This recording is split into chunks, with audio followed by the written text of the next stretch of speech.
was what? What was it? Six of them. What was it? And No, what was it? No, what was it? and I can tell you, though they were most of them were arranged marriages. Not that you were and that's why I'm saying I will love the way you are, and we agree to stay together. Right? Let me interject there. Yeah. Okay. What comes in, you have a need for a woman and you have love. Which one comes in first? You have a need for a woman. And you have love for a woman. Which one comes in first? Maybe love. No. The need comes first, but you are in need of a woman. Then love follows. Because if you start with love, you can't love everyone. So you have to identify the need. Then the love follows. So love is not everything. The need is everything. You understand? Why do love disappear along the road, or reduce, or increase, but the need remains the same? You understand? I was talking about this. This is not interjecting. If I forget. The strongest man in the Bible, Samson. He was the strongest man recorded in the Bible. Now, Samson sells his secret to Delilah. Then the Bible says a very heartening thing that once he had said, and Delilah got the Philistine army to come and attack him, the Bible says, and he woke up thinking that he still had the strength that he had. Kumbe ilishamuacha. Then he became vulnerable. He was attacked. Nakaisha. Now that is what is happening with men. They wake up thinking that they are still those men. Look at the life of men that are suffering. There's something out of those three that I gave you that is not right.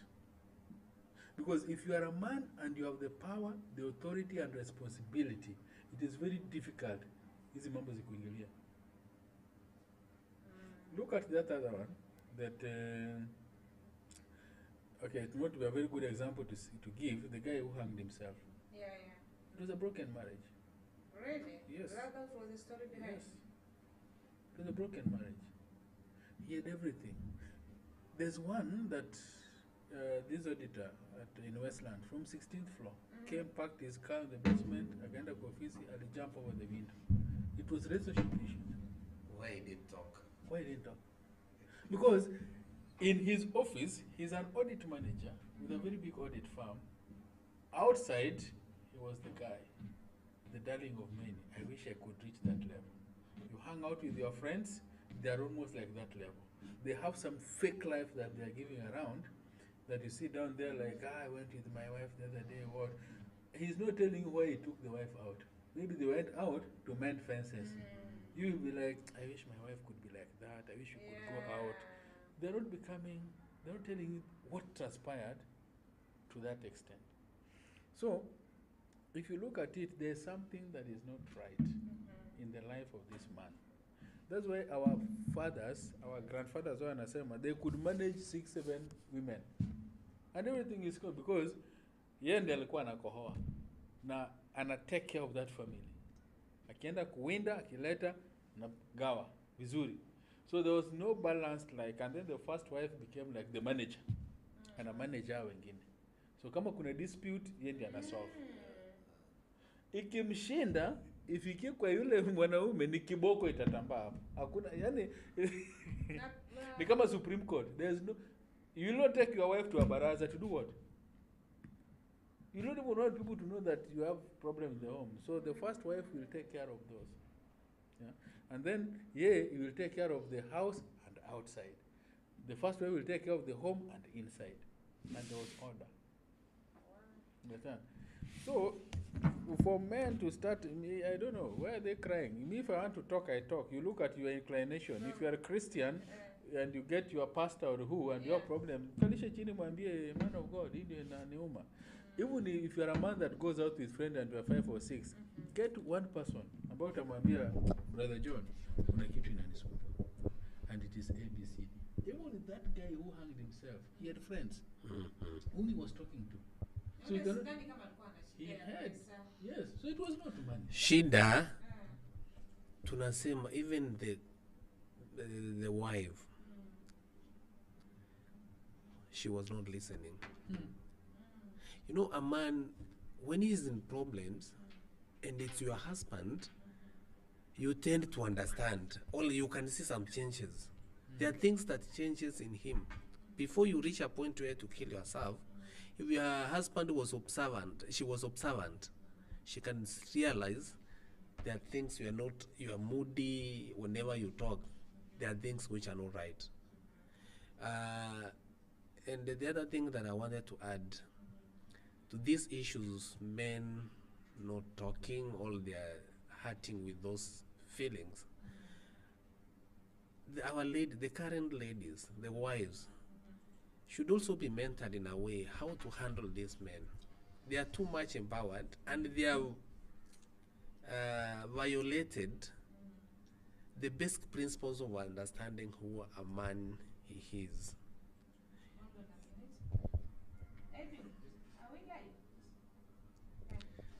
As I said, we have said the first wife used to take charge. And I give you an example where they were willing.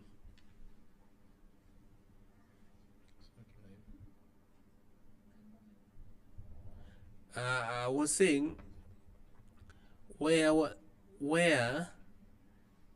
even the wives were willing to cooperate and help their husband. Now, what needs to be done, especially this young generation, especially the women? I feel marriage classes where women are mentored, the kind of a man they are going to get into. Yeah? Now, the current man is not necessarily the man like their father. Now, they need to change and understand the current man they are living with or they are going to stay with.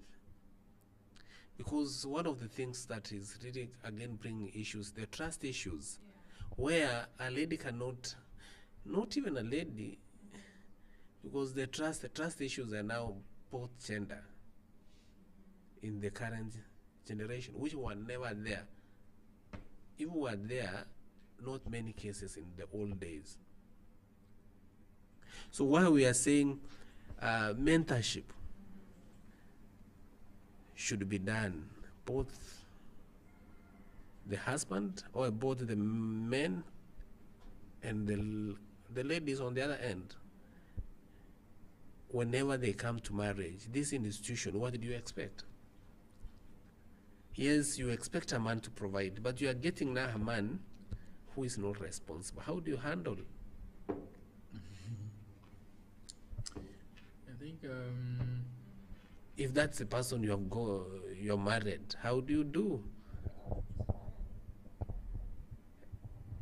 Are you going to separate? If he's not providing. But you've married him. You saw him. He's not providing, and you married him. No, sometimes we don't know they're not. Okay. Sometimes we believe what you need are going to tell us. Can I tell you something? I saw somebody when he was going to get married. The mother-in-law told her daughter, "Have you confirmed he is working? All he's lying to you is staying in town and he's not working. Have you checked the certificates?"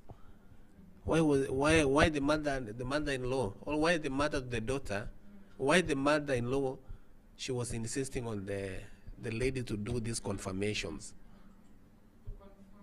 And the security of the mother that this guy can be able to provide for you if he is working. He has something to do. But nowadays, how many marriages do you see? A lady working, the husband not working, and they go ahead to get married. very rare. Yeah? They're there. You are saying that maybe he will get a job. Yeah, you just build on the hope. And when you enter that marriage, if he doesn't get the job, you start issues. And now, that's the same thing I was asking you the other time. You know, yes, you can go ahead and settle down and set a No, let the man be get resources to marry you first. You are the one who is being married. But if I'm marrying you, the man is not able to provide, and you are marrying the man, then you are the one who is going to provide. That's the powerful one, yeah. Let the man get the money first. Yeah, once he gets the money, he becomes a man, he can take that authority, he can take the power, then you can do the marriage. You're also telling men, if you don't have money, don't marry. No, that if you don't have money, Resources the man is not able to provide. Resources. You know, Don't have resources, please chill. how are you going to provide? Okay, for example, I don't have resources Yeah. and I want to get married. What are we going to eat? You know, like, okay, in other cultures, some parents are, wanakuja mahari inatolewa na Okay, this, and I keep asking you this girlfriend of mine, how am I going to take her out? We are married, she wants clothes, how am I going to buy clothes for her? How am I going to pay rent?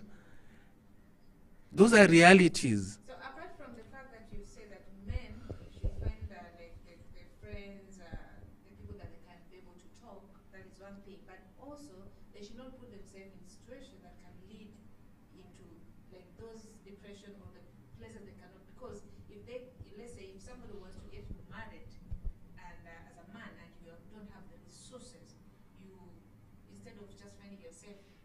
No, you see what's happening is, Yeah. let me put it like this. At the time of getting married, ensure that you are able to take care. Kazi ikipotea huko mbele, nobody else is not in your control. It's not in your Yeah. If you are a man, or ensure at the time you are getting married, are you in control? Do you have the power? You have the responsibility, and you have the authority to run that family. Because what I tell men is, it is not an extension of your father's family. You are starting a new one. So even your partner should not push you. They will not go with you. Some people get married because they think, babangu akona mali, jui nini. Now you become an extension of your parents' family. And inawakosanisha pale mbele kwa sababu I've seen women complaining that the man anasikiza mamake ama anasikiza babake. It's like you can talk anything with your man, but akienda pale nyumbani, everything can be overruled, and he will proudly come and say that my mother or my father did not agree with it. My friend, if I was a woman, that is the day to Nachan. Because I've married you, it is our family, not an extension of your father's family. So they should not be making decisions on this family. So if the man has no authority over the family, has no power to control, and does not take responsibility, you are not marrying a man, you are marrying a male. Yeah, so don't say saying my man is no. So even parents should ensure that by the time, when we're getting married, our father could come and say, kuna kitu moja tulikuwa tunapewa bed. Naambiwa, this is a demonstration that your place no longer exists. You are starting your own family. Proceed. So let nobody come and say, don't worry, harusi tutakuchangia. Nini. Harusi mnachangia. Kwanza kama wewe ni mwanamke, you are getting married, na uone harusi yenu watu wanachangiwa pesa. Be very careful.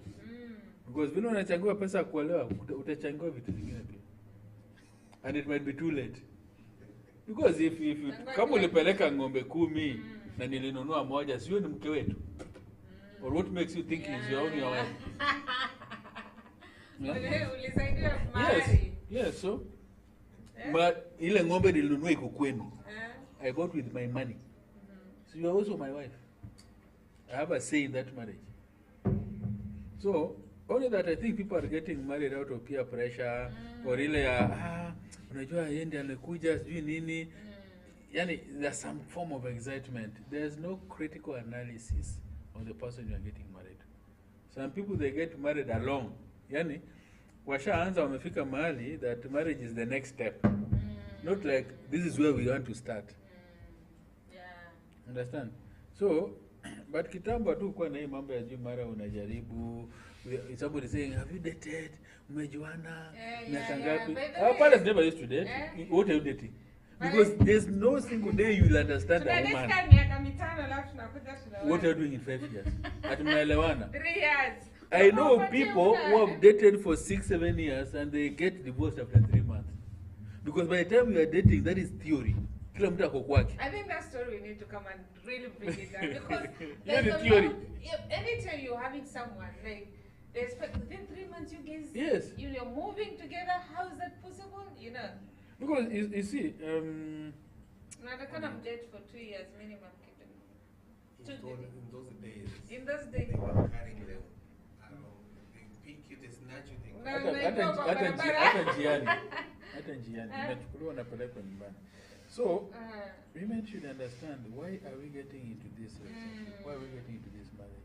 Is it your conscience telling you? I asked some young men, boy and girl, when they wanted to get married, Yeah. they came to us to be their best man. I asked them a very simple question: why do you want to get married? I asked them, once I asked them, come on, Kari, tell me you, why do you want to get married? You know, they really fumbled. Oh, it is the will of God. No.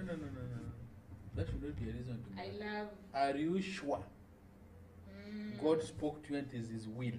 Because few days hapa mtaanza kuletea shida ya kwamba kuna mahali shida iko. But God's will is perfect.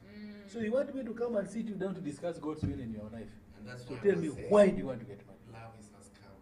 Love is a scam. They say they have loved each other. Eh, 3 months down the line, they wanapigana wanaachana. Where is that love? No, so men don't marry because of love. They no, marry men marry need. because of need. And But that's now, why what I'm saying, sustains? You see what the Bible says? Yeah. Men love your wives. Yeah. Women submit. submit. Now, the biggest problem with this thing that I've had discussion is a man is asking, how can I love somebody who's not submitting to me? And the woman asking, how can I submit to somebody who's not? No, those things are mutually exclusive. They are not dependent on each other. Wewe fanya yako. Mpende hata kama yani, just do your side, and whatever you are doing is not dependent on what the But other it's person very is. hard, you know. Yes. It's really hard. How can you? It's a conscious decision you make. Honestly, we are human beings. You reciprocate to what the other person. No, but the Bible doesn't say, husband, love your wife so that they may not submit have to you. elaborated that. Or the husband. No, you know, that's a biblical, it's there in the Bible. And what it says, the woman submit to your husband. And the condition the husband was given to love the woman as Jesus loved the church. Now, the two words they're different. One was told to love and the other was to submit. Submit is a sign of respect, that you have given authority to him. You know, even the way the kings used to stay in the palace, that respect alone, the things that you do will make the king loves you because of that respect, that submission that you do to him. But when you want to not to submit, how will love come in?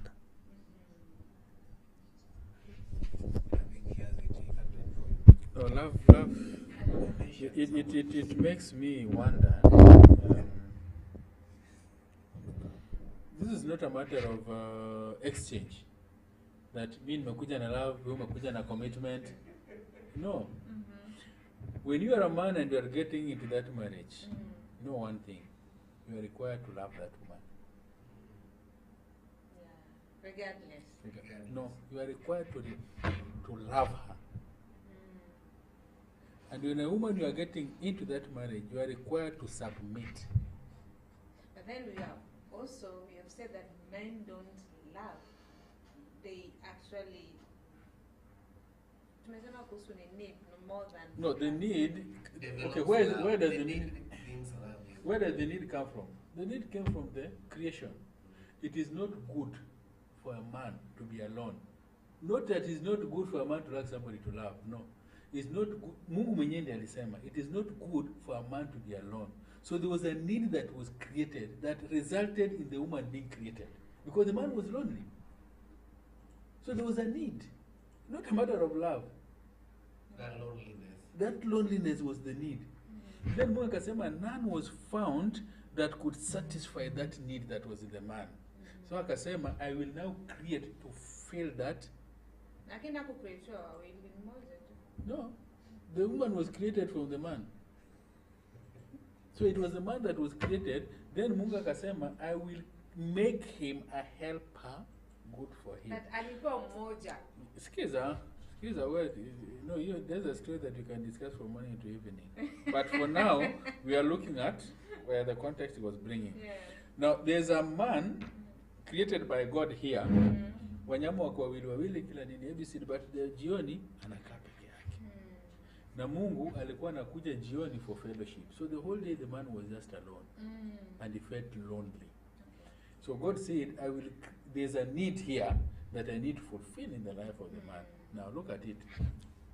When the woman was created to fill the need in the man, and when the woman was presented to the man, what did the man say? He looked and he loved her. So the need came first. Then that love brought the acceptance. Because I say, wow, flesh of my flesh, bone of my bones. She will be called a woman because she came from the man. Those are utterances of acceptance and love. So what is happening is, when you are a man, you are getting there. At that time, there was nothing like submission. So the man's duty was to love. And automatically the woman submitted. There was no time for dating. There was no time for dating. Because it was the need. You remember dating at a gym umetoka. Pia tumejuana miaka ngapi, umejuana nini. Those are hizo ni vitu za wazungu. Those are contemporary. Ukiangalia kwa Bible, there was no dating. Isaac aliambiwa enda kwa watu wenu, yule msichana utaona pale, yule akifanya hivi chukua enda nayo. Na ndio mama alizaa mataifa. So there's no dating in the Bible. Hizi ni vitu za modern. Okay, what is even dating in Swahili? Kuchumbiana. Eh? Mchumba ni nani? Mchumba ni partner. Eh? Mchumba ni What is dating in Kisi? It's not there. Even in Luo it's not. So this dating, these are Western terminologies. That I'm seeing someone, sijui ya moto what. No, hizo ni vitu tumeletewa. It is never there and it should not be there. Create a need. Ukaa hivi useme ya kwamba mimi nimechoka na kukaa peke yako. Unajua wewe mwanaume, I just need somebody to at least, because love, you can love anyone. Kama ni kuraranda, but if you don't identify that need, hautavalue hata huyo mwanamke. Because she never came to fill a need. So what are your needs? Yeah? Like, hizo needs zenu ni gani? Need ya? You say, this need, hizo needs zenu ni gani? That is topic number Whoa, 7. whoa, whoa. Now, what we are saying here, Okay, but what are your no, we have just said Then the you can- biblical need of the loneliness. You know, the Bible, a woman should come to provide companion. Okay. No, because generally men are careless. Understand? It's like an organizer, a homemaker. You never hear a man being called a homemaker, because that is not what they're supposed to do. They're supposed to provide and protect. Now the woman is a homemaker. You want to fight the world, then come back in the evening and find